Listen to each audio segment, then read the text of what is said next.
Tá bom. Bom dia, gente. Bom dia! Bom dia. É um prazer imenso a gente estar aqui conhecendo a casa de vocês e a gente já sente realmente uma vibração gostosa de centro espírita, de lar espírita, porque isso que é importante, essa vibração de lar espírita, assim, familiar, bem gostosa, né?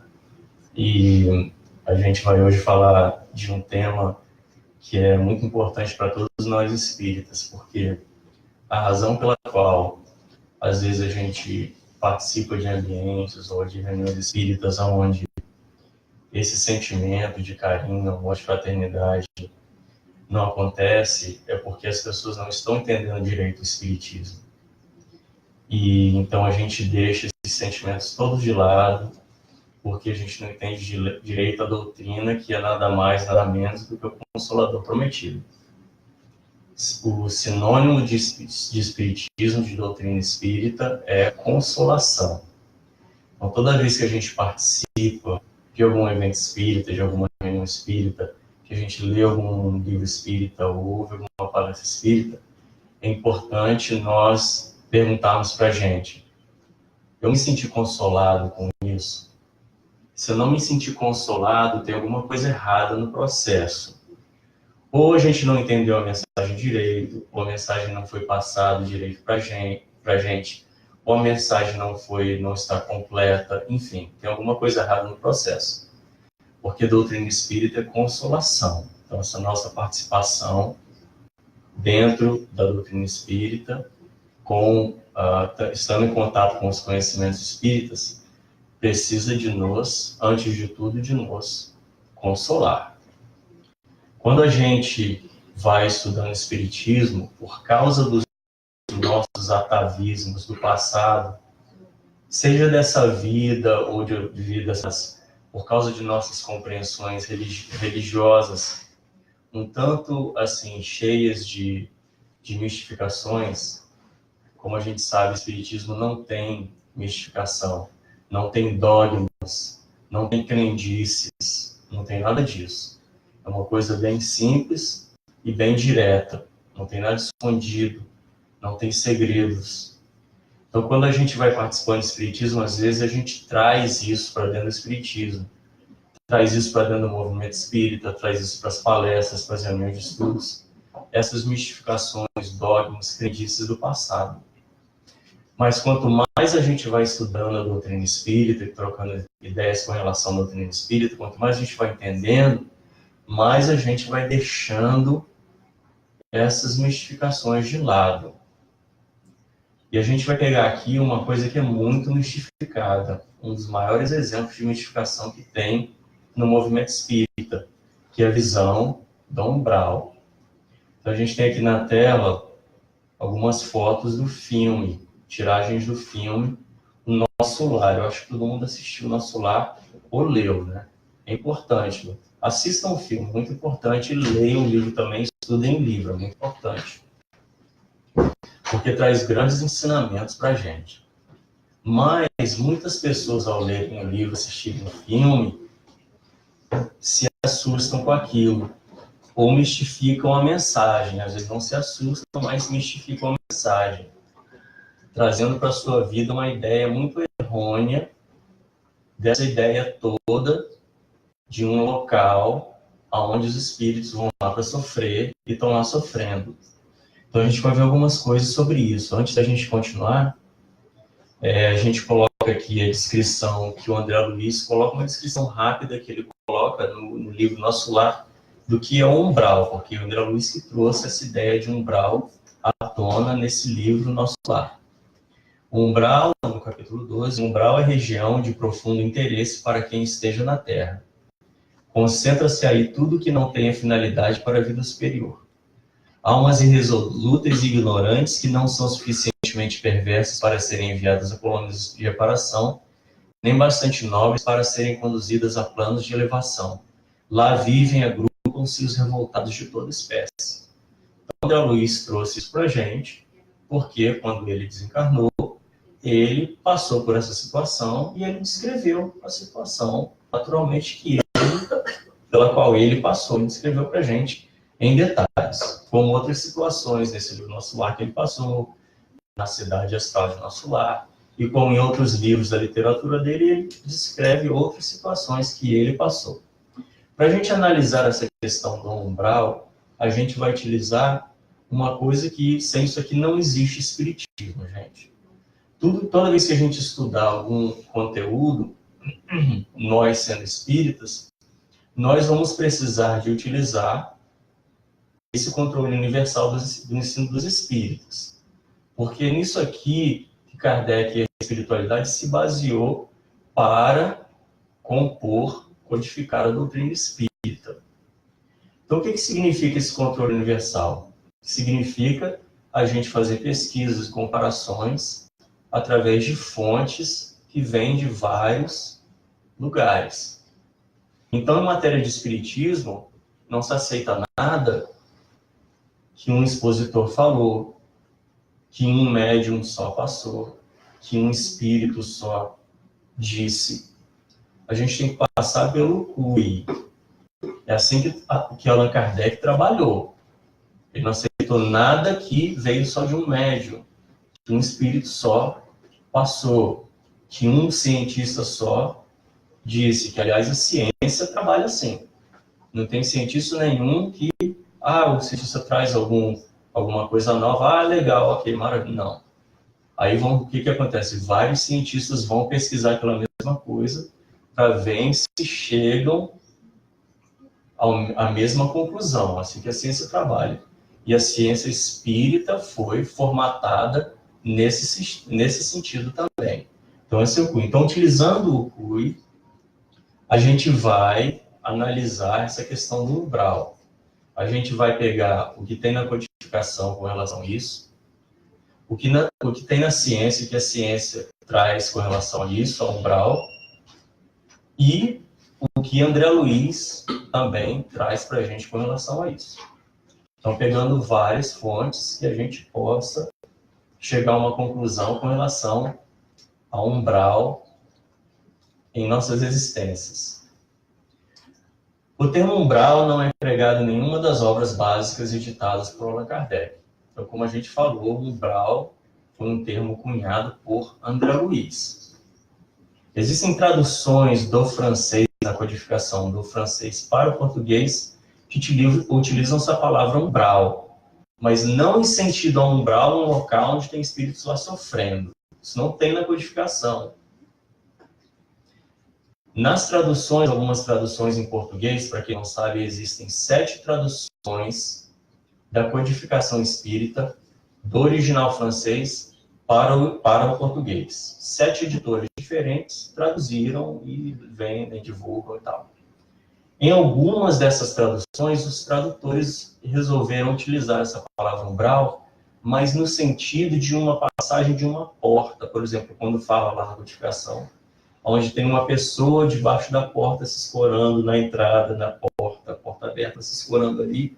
Então, essa esquadrilha da porta, no Brasil, se fala umbral. Quem é marceneiro sabe disso. Então, eles utilizaram nesse sentido, mas não de tem um lugar lá que tem gente sofrendo. Não tem isso na codificação. A codificação tem algumas passagens que falam dessas questões dos espíritos, que passam por momentos difíceis, desencarnam, passam por momentos difíceis. Mas algumas coisas que chegam perto dessa concepção, desse umbral descrito por André Luiz, mas nada igual. Por exemplo, a gente tirou aqui, texto equivalente à noção do umbral nas obras básicas. O livro Céu e Inferno fala assim: considerando qual grande é o sofrimento de certos espíritos, culpados no mundo invisível, principalmente pela impotência de prever em termos desses sofrimentos, poderia ser dito que se acham no inferno se tal vocábulo não implicasse a ideia de um castigo eterno e material. Então aí o Kardec no Céu e Inferno vai fazendo a análise toda de inferno para chegar à conclusão de dizer para a gente que, olha, o inferno não existe, tá? Não existe um lugar que a gente vai lá queimar, ficar lá para sempre e tal. E essa é a conclusão toda, a pesquisa toda que faz nesse livro Céu e Inferno. Então, em alguns momentos, ele chega a fazer essas tiradas assim, essas explicações assim, mas dizendo que às vezes a gente se sente no inferno, mas isso é coisa da gente, coisa íntima da gente. A gente pode estar em um lugar super agradável, maravilhoso, num parque de diversões, e a gente se sentindo no inferno, porque uma coisa é um sentimento íntimo nosso, tá? Então essas conclusões vão sendo tiradas no céu e inferno. Então às vezes chega perto desse entendimento de ter um local assim, mas sempre explicando pra gente. Não tem, não é por aí, tá? Aí eles continuam. O Espiritismo não nega, pois antes confirma a penalidade futura. Porém, destrói o inferno com suas fornalhas e penas irremissíveis. Então vai tirando essa cruz da gente, que a gente carrega. Ai, meu Deus, quando eu desencarnar, puxa, será que eu vou sofrer aquela coisa toda? Vai tirando tudo isso da gente e falando pra gente, ó, a gente que escolhe. A gente que escolhe. Se a gente está bem aqui, a gente vai estar bem do outro lado. Não tem problema nenhum. É a mesma coisa, só o corpo carnal que vai embora. Aí o livro dos Espíritos fala assim pra gente, o que se torna a alma no intervalo das encarnações? Enquanto a gente não está encarnado, onde é que a gente está? Espírito errante que aspira em seu novo destino, ele aguarda. Então ainda, isso já vem da tradução em francês, o original francês, que trouxe essa palavra, espírito errante. Então ele pegou essa palavra. Espírito errante é o que não está encarnado. Tá? Aí continua com relação a isso. A erraticidade, a erraticité, é por si mesmo um sinal de inferioridade do espírito? Não, pois há espíritos errantes de todos os graus. Quer dizer, estar desencarnado não quer dizer que a gente é inferior porque está desencarnado. Lógico que não. A encarnação é um estado transitório, nós o dissemos. No seu estado normal, o espírito está desligado da matéria. Então, a erraticidade, a erraticité, o espírito errante, o espírito está desencarnado. Só porque a gente desencarna, não quer dizer que a gente vai estar sofrendo. Não quer dizer que a gente vai para um lugar ruim, de maneira alguma. O espírito progride no estado errante, pode melhorar-se muito sempre conforme sua vontade e seu desejo. Porém, é na existência corporal que ele coloca à prática as novas ideias que adquiriu.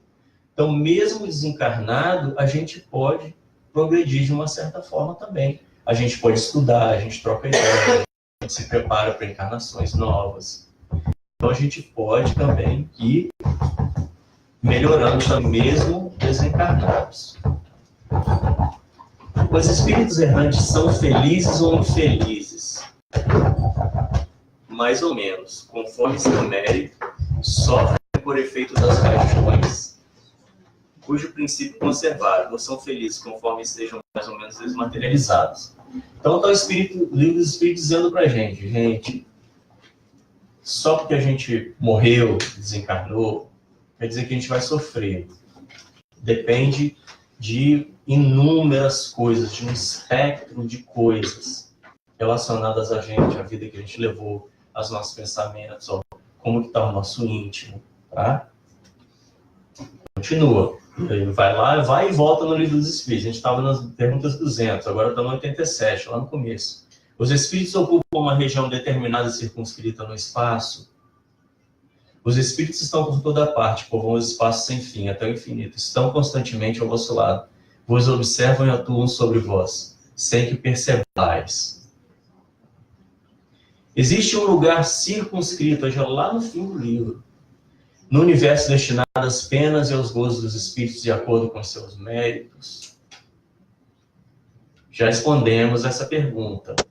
Allan Kardec, pensando que ia tirar mais um pouco dos espíritos, não, a gente lembra que você perguntou isso lá no começo. As penas e os gozos são inerentes ao grau de imperfeição dos espíritos. Cada um aura em si mesmo o princípio de sua própria felicidade, uma felicidade. E como eles estão por toda parte, nenhum lugar circunscrito ou fechado está destinado especialmente a uma ou outra coisa. Então não tem um lugarzinho lá que a gente vai lá para ficar só naquele lugarzinho. A gente vai desencarnar e a gente vai para vários lugares, vai visitar vários lugares, vai habitar vários lugares de acordo com o nosso pensamento, de acordo com os nossos sentimentos. A gente está lá do outro lado, o espírito está lá do outro lado, ou aqui do outro lado, porque o mundo dos espíritos em tudo que é lugar aqui é o mundo dos espíritos também, né, gente? Então a gente desencarna, a gente está aqui. Se a nossa vibração muda, a gente está aqui na vibração legal, no centro espírita, a gente veio participar de uma reunião. Se a nossa vibração muda, de repente, a gente vai para onde a nossa vibração mudou. Se é uma vibração ruim, a gente vai para um lugar que está ruim, onde a nossa vibração está. Então, o espírito, ele funciona assim, ele vai estar onde o seu coração está. É assim que o mestre falou para a gente. Nós, sem espírito, vamos estar onde o nosso coração está de uma forma imediata. Por isso que o livro dos Espíritos vai explicando, não tem um lugar circunscrito. A não ser que a gente queira ficar em um lugar só, a gente fica, por causa da nossa vontade, da nossa vibração, a gente vai ficar lá. Comentário de Allan Kardec nessa pergunta 1012. A localização dos lugares de penas e de recompensas só existe na imaginação do homem. Provém sua tendência a materializar e circunscrever as coisas cuja essência infinita não pode compreender. Então a gente vai imaginando essas coisas, porque aqui na Terra tudo é um lugar. Ah, lá é o lugar do meu trabalho, lá é o lugar da minha casa.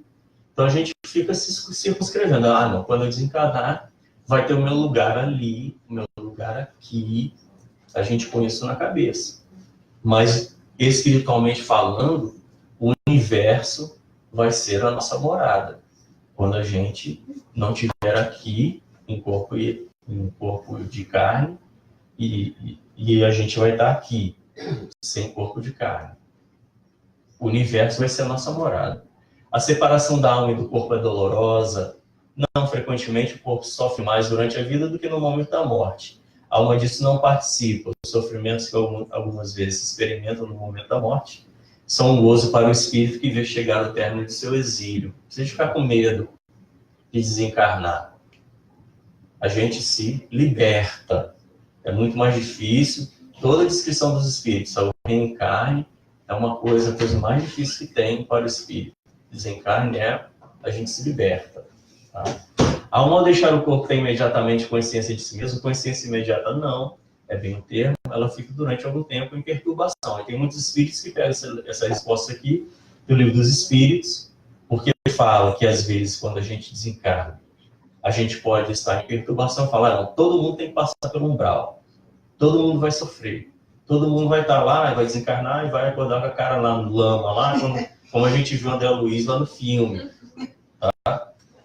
Mas essa perturbação aqui, quando a gente vai lendo o Livro dos Espíritos e vai lendo principalmente o Inferno, a gente vai vendo que a explicação completamente dessa perturbação vai estar sofrendo, desesperado, não sei o que e tal, sentindo fogo queimando a gente. Não é nada disso. É perturbação da gente estar em um ambiente completamente alienígena a gente. Se a gente pega o avião aqui agora e desce lá em Beijing, daqui não sei quanto tempo, 12 horas, 15 horas de viagem, Beijing, a gente não fala língua chinês, a gente não conhece a cultura, e a gente vai morar lá, vai ter perturbação ou não vai? Quando a gente veio morar nos Estados Unidos, teve perturbação, gente? Ainda teve. A língua, a cultura... Ainda tem, né? Então, essa perturbação que eles estão falando no Livro dos Espíritos, uma descrição enorme, de metade de um capítulo que Kardec fala sobre essa perturbação. É sobre isso, não é sobre, eu vou estar lá sofrendo, meu Deus, a dor, as dores físicas, eu não sei o que, do perispírito. Não, não é isso que está falando, é essa perturbação. Então, a gente vai estudando, vai tirando essas coisas de lado, porque a gente vai desencarnar e vai sofrer, e vai passar apuros e tal. Quanto mais a gente estuda, mais a gente vai se consolando. Todos os espíritos experimentam no mesmo grau e com a mesma duração a perturbação que se segue a separação da alma e do corpo? Não, isso depende da elevação dele. Quando a gente desencarna, depende da mentalização de cada um, do que a gente fez na Terra e tal, depende de várias coisas. É diferente para todo mundo, gente. Isso é o mais importante nessa questão. É diferente para todo mundo. Não tem nada igual para todo mundo. Aquele que já está purificado se reconhece quase imediatamente, porque já se desligou da matéria durante a vida do corpo. Enquanto que o homem carnal, aquele cuja consciência não está pura, conserva por muito mais tempo a impressão dessa matéria. Muito bem explicado. Tá? O que relata alguns pesquisadores não espíritas? A gente viu a codificação falando para a gente com relação ao desencarne, coisas que tem do outro lado, existe lugar circunscrito ou não, enfim. Mas vamos pegar o que os pesquisadores cientistas trazem para a gente. A gente vai trazer alguns aqui. E tem vários casos, logicamente, a gente não vai passar meio corrido por eles para dar tempo de terminar o estudo. Então, a gente pegou alguns aqui e tem muito mais do que isso. Esse pessoal todinho que estuda a espiritualidade, que cientificamente, que estuda, como a gente vê aqui, que faz essas pesquisas quase morte, através de terapia de vidas passadas ou de experiências quase morte. As pessoas que entram em coma e ficam, às vezes dias, às vezes meses em coma, aí eles vão pesquisam o que você sentiu e tal, e vão fazendo essas comparações. Então tem vários deles, a gente colocou alguns aqui, tá? Vamos pegar um aqui primeiro, Dr. Raymond Moody Jr. A gente pegou algumas conclusões deles. Apesar de notável semelhança entre vários relatos, não há dois deles exatamente iguais, embora alguns cheguem a ser praticamente idênticos. Então, ele, desde 1975, começou a estudar, como diz aqui nesse livro, mais de 3.000 pacientes. Isso é pesquisa de anos. Deixa eu conversar com algumas pessoas ali e tal. Não, são pesquisas de anos. Então, ele vai e publica, assim, os maiores achados dele, tá, com relação a isso. No livro, ele conta vários casos e tal. Alguns dos elementos mais achados na EQM. Inefabilidade, a dificuldade de explicar o que se viveu. Tá, o pessoal que teve experiência quase morte, foi em coma e tal, aí depois voltava. Sentimento de paz e quietude, sensações extremamente agradáveis. Sensação de estar rapidamente passando por um túnel escuro. E essa sensação realmente era uma sensação rápida. Encontro com seres amigos, depois do túnel escuro, eles se encontravam com seres amigos. Encontro com uma luz muito brilhante, o ser luz, a recapitulação de toda a vida, voltando ao corpo físico. Aí eles vão, essa recapitulação da vida, de toda a vida, no desencarne, o Espiritismo explica isso direitinho. Aí fala, voltando ao corpo físico. Todos eles reclamavam, ninguém queria voltar, tá?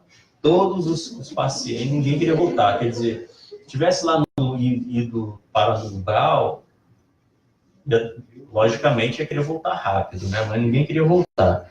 Então, assim, eles vão explicando, a grande maioria esmagadora dos casos, ele vai e coloca os achados aí, tá? Aí a gente pega Ellen Wambach, 1978, através de terapia de vidas passadas, hipnotismo, onde hoje em dia um dos mais famosos que trabalha com isso é o Dr. Brian Weiss, desde os anos 80. Só que isso já começou bem antes do Brian Weiss, né? Então ela foi e publicou esse livro. A Vida Antes da Vida. Pesquisou mais de 1.400 pessoas em um período de 20 anos. 20 anos. 90% dos pesquisadores informaram que as mortes foram experiências agradáveis, enquanto que os nascimentos constituem momentos de desventura e tensão. O que a gente leu no livro dos Espíritos ainda agora, né? O que ela fazia? Ela fazia terapia de vidas passadas, ela ia levando o sujeito a vida passada ou a várias vidas passadas. Depois ela trazia de volta.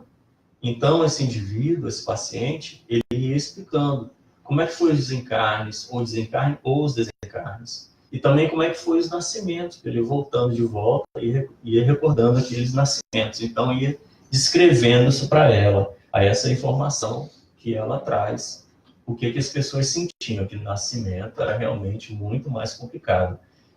Em André Luiz a gente vê isso. André Luiz, na literatura, ele passava longe do departamento de reencarnação, né? Com medo danado de reencarnar. Né? Aí vem o Dr. Joe Wilton, que esse aqui, ele escreveu esse livro, A Vida Entre a Vida. Muito interessante por quê? Porque ele escreveu essa vida com um amigo dele que já tinha escrito livro sobre reencarnações. Já tinha feito pesquisa e escrito livro sobre reencarnações através da TVP, Terapia de Vidas Passadas. Mas eles dois se juntaram e começaram a conversar a pensar assim, não, peraí, mas então a gente tem que entender direito o que tem entre as vidas. Tudo bem, as pessoas têm vidas passadas, mas a gente não entende direito o que tem entre as vidas. Aí eles fizeram essa pesquisa. Então, o professor de psiquiatria da Universidade Médica de Toronto, Canadá, pesquisou mais de 3.000 pessoas em um período de 20 anos. Então, aqui, como a gente viu no primeiro pesquisador aqui, o que a grande maioria dos pacientes trouxeram para eles.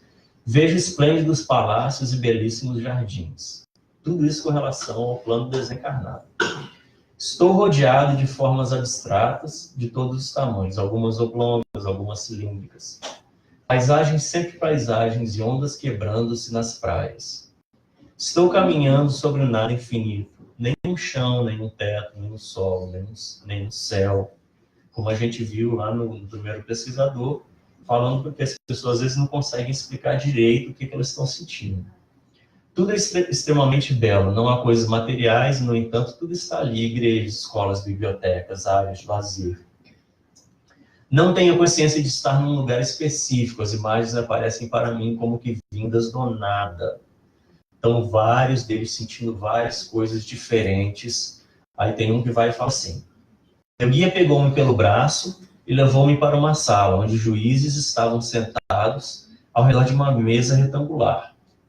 Então, ele desencarnou, aí ele disse que ele foi levado para uma sala onde tinha vários juízes. Todos estavam vestidos com roupas brancas bem soltas, percebi suas idades e quão sábios eram. Na companhia deles, me senti muito infantil. Então, ele estava ali o quê? No julgamento. Por que ele estava no julgamento? Tem julgamento, gente, no fim da vida? Isso é crendice nossa, não tem julgamento no fim da vida. Mas, como existem muitas pessoas que passam a vida inteira acreditando nisso, botando isso na cabeça, quando elas desencarnam, quando não tem julgamento, o espírito fica estagnado. Aí você faz a reunião mediúnica, o médium dá passagem para o espírito, e o espírito está ali, ele nem fala, ele não quer falar, não quer nada, ele está esperando o julgamento dele ou dela, para ele ser dirigido para algum lugar, ou para o inferno, para o purgatório, para o céu. Ele fica ali estagnado. Então, esse espírito aqui é o trabalho que a gente dá para os mentores. Eles tiveram que fazer um julgamento para o cara, para libertar ele. E ele vai e ainda fala: percebi suas idades e quão sábios eram. A espiritualidade maior tentando ajudar a gente. E isso não tem nada a ver com espiritismo, viu, gente? É povo que não é espírita. Tá? Nada a ver. Esse povo todinho que a gente está vendo aqui. Mas aí a gente, depois desses fatos científicos, tem vários outros casos nesses livros, a gente recomenda ler, e são centenas de outros cientistas que trabalham nessas áreas e trazem as mesmas conclusões. A gente vai e volta um pouquinho para a codificação. A gente vai para o Céu e Inferno. Lá no Céu e Inferno, nessa segunda parte, é uma segunda parte que, infelizmente, quase ninguém lê, e uma parte tão importante, diretamente ligada com a vida e o desencarne da gente. Porque ele tem os exemplos todos de comunicações que Kardec resolveu publicar na própria codificação, de tão importante que era, de todas as milhares de comunicações que ele tinha em mão, ele resolveu publicar essas. E ele fala para a gente que ele publicou essas porque são coisas diretamente ligadas com as nossas vidas corriqueiras. Não é gente que era bilionário, aconteceu isso com ele. Não são casos assim, são coisas que acontecem com a grande maior parte da população mundial. Então ele vai, capítulo 1, passamento. Aí 2, espíritos felizes. O passamento, capítulo 1, só para dar uma geral, falar uma geral sobre o que são as comunicações, essas comunicações. Aí depois começa as comunicações específicas. Espíritos felizes que se comunicavam, ele põe lá 18 comunicações. Espíritos em condição mediana, 6. Espíritos sofredores, 10. Suicidas, 9. Criminosos arrependidos, 5. Espíritos endurecidos, 5. Expiações terrestres, 14. Então, uma coisa interessante que a gente vê nessas comunicações, quando a gente estuda isso, por exemplo, os espíritos sofredores ou endurecidos, quando a gente estuda isso aí, tem uma coisa que a gente não encontra aí nessas comunicações. O que a gente não encontra aí, gente? Nenhum deles fala de umbral. Nenhum deles foi para umbral, passou para umbral. Nenhum deles descreve umbral, tá? Quando a gente vai, continua estudando, até a gente pode desmistificar mais coisinhas aqui, além do umbral, tá? Dessa noção do umbral. Quando a gente vai e estuda a questão dos suicidas, todas as comunicações dos suicidas, Para onde é que vão os suicidas, gente? Quando alguém comete suicida, vai para onde? O Vale dos Suicidas. É assim que muitos de nós aprendemos, né? Nenhum desses espíritos aí fala em Vale dos Suicidas. Nenhuma dessas comunicações. Tem vários casos ali bem interessantes com relação ao Vale dos Suicidas, que é uma descrição que foi trazida para a gente pelo espírito de Camilo Castelo Branco, através da mediunidade de Ivone Pereira. Que ela descreve no livro o suicida, Memórias de um Suicida. Ela descreve o espírito Camilo Castelo Branco, que ele cometeu suicídio, ele descreve a passagem dele no Vale dos Suicidas. Aqui nenhum desses suicidas descrevem nada disso. Então tem vários tipos de suicidas, tem casos muito interessantes. Tem um suicida que se comunicou 6 dias depois, na reunião mediúnica na Sociedade Espírita Parisiense. Ele evocou esse espírito e o espírito se comunicou 6 dias depois do suicídio. Tem outros que se comunicaram 2 anos depois ou meses depois. Então todos eles foram lá e se comunicaram. Tem casos interessantíssimos, todos os tipos de casos diferentes que a gente pode ver. Tem casos de suicidas que cometeram suicídio junto por se amarem, um casal que se amava, mas um estava casado com uma esposa, a outra com o esposo, eles tinham se conhecido antes de casar, mas por causa das diferentes classes sociais, eles não podiam se casarem, então eles se casaram com outros da mesma classe social, mas como eles continuavam se amando, aquela paixão e tal, eles decidiram cometer suicídio, porque em vida eles não poderiam ficar juntos, ia ser uma tragédia muito grande na sociedade e tal. Então eles foram e cometeram suicídio juntos. Aí depois vieram os dois se comunicarem na reunião mediúnica, e estava lá um falando, conversando, tudo escritozinho no livro. Aí ele falava, eu queria tanto encontrar ela e não sei o quê. Aí depois ela vinha na mesma reunião, eu queria encontrar ele, mas os dois não se viam de maneira alguma. Não se encontravam de maneira alguma. Mas tem vários casos, em nenhum deles eles falam, eu estou no Vale dos Suicidas, aqui está acontecendo isso, esse é o meu sofrimento, aquele é o meu sofrimento. Nenhum deles, tá? Aí vai e fala sobre criminosos arrependidos, espíritos endurecidos, expiações terrestres. A gente vai vendo casos muito interessantes que a gente pensa, poxa, se tem alguém espiando aqui, se tem alguém sofrendo aqui, está espiando alguma coisa. A gente vê pessoas sofrendo coisas tão difíceis, né? Mas elas tão difíceis. A gente fala, tá espiando. Não, tadinho, tem que espiar, é assim mesmo e tal. A gente vai ajudar como pode, mas é a expiação da pessoa. A gente vai estudar as comunicações, a gente vê que não é bem assim, não. Tem lá, por exemplo, um caso, né, incluso nessas expiações terrestres, de um menino que Allan Kardec chamou de Marcel. E ali na redondeza ali da neighborhood, da vizinhança onde Kardec morava, todos ali conheciam o Marcel como o menino do número 4. Porque ele, desde jovenzinho, desde de criancinha, ele já começou a adquirir um problema muscular e o corpo dele começou a se atrofiar todo, a se contorcer todo. Então ele passou a maior parte da vida no hospital, e no hospital o número do quarto dele era o número 4. E ele foi desencarnar mais ou menos entre 10 e 12 anos de idade, como Allan Kardec fala. A Kardec não sabia exatamente a idade dele. Mas ele passou aqueles anos todos no hospital. E o Kardec evocou esse menino, quando ele desencarnou, porque ele queria saber por que o menino passou por tanta dificuldade, sendo um menino tão bom. Todo mundo conhecia o menino como se fosse um anjo mesmo, de tão bom que ele era. Até o médico, uma vez, contou para o pessoal que o Marcel chamou ele lá no quarto de hospital dele e falou assim, olha, você podia me dar remédio para dor? Aí ele falou, não, mas eu já te dei a sua dose hoje, por que você quer outra dose? Não, porque eu estou sentindo tanta dor que eu estou com vontade de gritar, mas eu não queria incomodar os pacientes aqui dos quartos do lado. Então, eles dizendo que é um menino muito bom. Então, Kardec falou assim, gente, esse menino desencarnou, mas por que ele passou por isso tudo? Não é possível. Aí ele evoca o menino, porque Kardec trabalhava assim. Hoje em dia a gente não trabalha mais assim, mediunidade sem espírito. Aliás, muitos de nós, a gente aceita qualquer coisa, né? Qualquer passagem que dá, a gente aceita. Não, ele evocava o espírito. Aí passava 2 semanas, ele evocava de novo. Ele evocava, ele fazia pergunta, onde é que você morou? Quem foi você? Quem que você conheceu? Ia pesquisar para ver se realmente podia confiar naquela comunicação. E mesmo assim analisava a comunicação para ver se tinha cunho.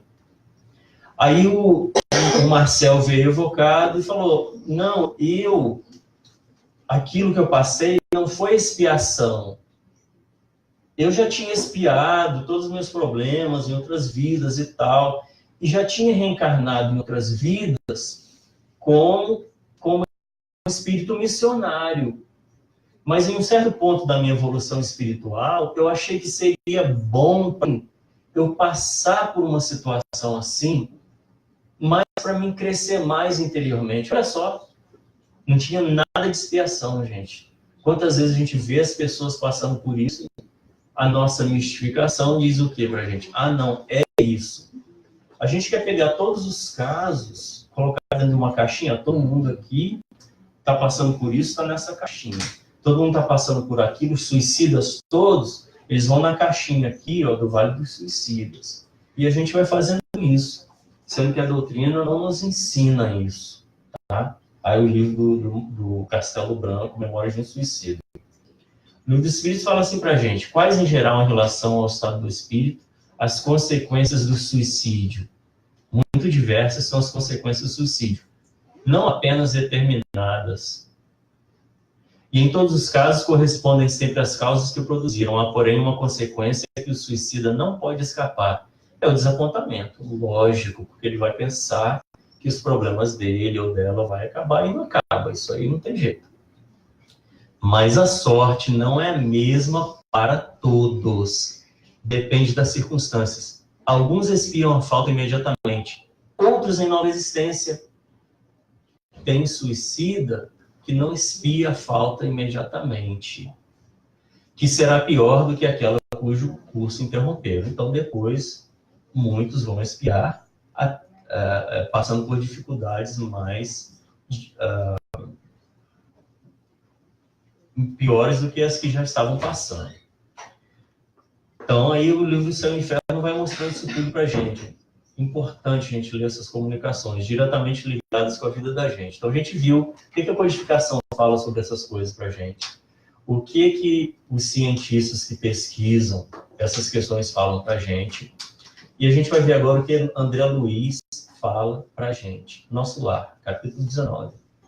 A jovem desencarnada, Dona Laura, esclareceu. Minha neta demorou-se no umbral 15 dias, em forte sonolência, assistida por nós. Deveria estar nos pavilhões hospitalares, mas veio submeter-se aos meus cuidados. Olha só. André Luiz está falando aqui que uma jovem desencarnou, que era a neta dessa Dona Laura, um espírito desencarnado, a neta dela na vida dela, da última vida dela na Terra. Então, essa neta desencarnou, ficou no umbral 15 dias, mas em forte sonolência, ficou lá dormindo, tá?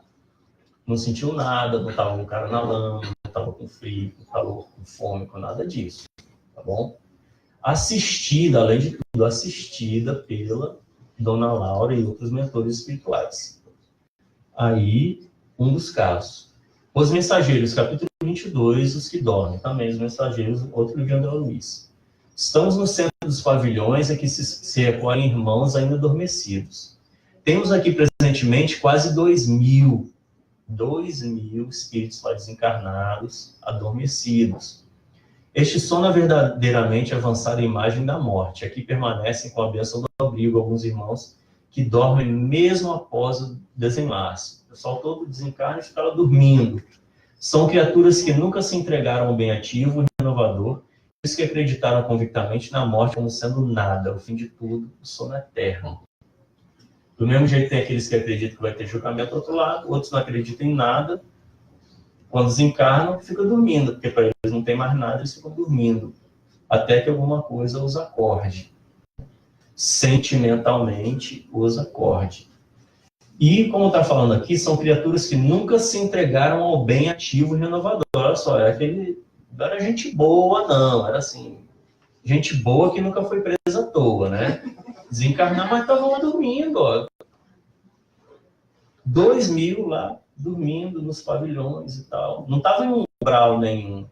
Não estava em umbral nenhum.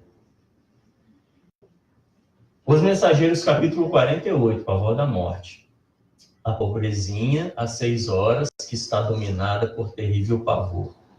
Ministrou-lhe o passe reconfortador e a jovem dormiu quase imediatamente. Aniceto retirou-a dos despojos com o zelo amoroso de um pai e, chamando o noivo reconhecido, entregou-a carinhosamente. Então, eles fizeram um desligamento da moça, do corpo. Ela estava morrendo, eles fizeram o desligamento e ela estava sofrendo porque estava com medo da morte. Aí eles foram lá ajudar, fizeram um desligamento, deram um passe nela e tal, com zelo amoroso. Quer dizer, ela desencarnou, se ela estava com pavor, ela desencarnou com desequilíbrio. Tá? O rapaz, então, agradeceu com lágrimas de júbilo e veio retirar-se de semblante iluminado, utilizando a volitação a carregar consigo o fardo suave de seu amor. Então, é uma coisa até bem romântica, né? Então, ele, que era o noivo dela na Terra, reencontrou ela do outro lado e, quando foi feita a desconexão do corpo, ele foi a receber e a levou, mas ela desencarnou, como eu mostrei pra gente, em desequilíbrio. Cadê o umbral, gente? Não tem umbral, né? Não tem. Então, André Luiz vai colocando vários casos pra gente e explicando pra gente que a descrição dele do que ele passou foi a descrição do que ele passou. Mas não é igual para todo mundo. Tem outros espíritos que podem passar coisas parecidas, similares. Mas não vai ser igual para todo mundo. Para a gente não mistificar e pensar, não, a gente vai desencarnar, a gente vai para o umbral. A gente vai desencarnar, meu colega, meu conhecido cometeu suicídio. Vai para o Vale dos Suicidas, enfim. Isso tudo é mistificação. Não tem nada disso, tá? Então foi um caso de André Luiz, que ele trouxe para a gente com muitos detalhes e é belamente explanado por ele. A gente conclui assim. Livro dos Espíritos, questão 257, ensaio teórico sobre a sensação dos espíritos. O corpo é um instrumento da dor. Se não é a causa primeira, é pelo menos a causa imediata.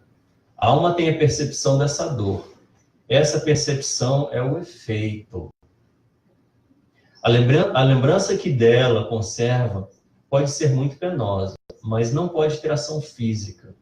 Com efeito, nem o frio, nem o calor podem desorganizar os tecidos da alma. A alma não pode enregelar-se, nem queimar-se. Então, olha só como que o Espiritismo consola a gente. O que ele consola a gente? Como é que ele está falando aqui para a gente? Que, do outro lado, a gente vai sentir o que a gente quiser sentir. Se a gente estiver bem com a gente mesmo, a gente se equilibrar na nossa vida aqui, a gente tiver fé, como foi estudado no bate-papo aqui anterior, tiver fé em Deus, tiver fé nas nossas ações, a gente vai chegar do outro lado, a gente vai sentir o que a gente quiser sentir. A gente vai até ter condição de formatar o nosso perispírito da maneira que a gente quiser formatar o nosso perispírito. Né? Essas questões de sentir frio, calor, fome, ou seja o que for, dores, isso tudo está na cabeça da gente. Isso a gente já vai fazendo daqui. Tanto que a gente aqui mesmo, a gente plasma essas coisas no nosso corpo físico até. Se a gente aqui na Terra plasma no nosso corpo físico, lá do outro lado a gente vai estar plasmando nos nossos corpos perispirituais. Mas isso é tudo com a gente. Não é com ninguém. Não é local nenhum que vai sugar a gente para a gente ficar lá preso. Tudo é mental, tudo é da gente. Então, essa mensagem de hoje, que a gente continue estudando o Espiritismo, sempre procurando essa visão altamente consoladora, porque Deus é amor, e Ele está sempre amando a gente, Ele está sempre procurando achar meios para nos ajudar nas nossas vidas, nas nossas andanças aqui, para que nós tenhamos sucesso nas nossas encarnações. A única coisa que realmente luta contra a gente somos nós mesmos, e não as leis divinas e não o Pai Maior, tá bom?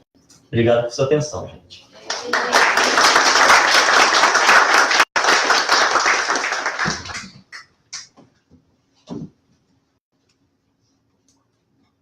Valeu, pessoal? Valeu.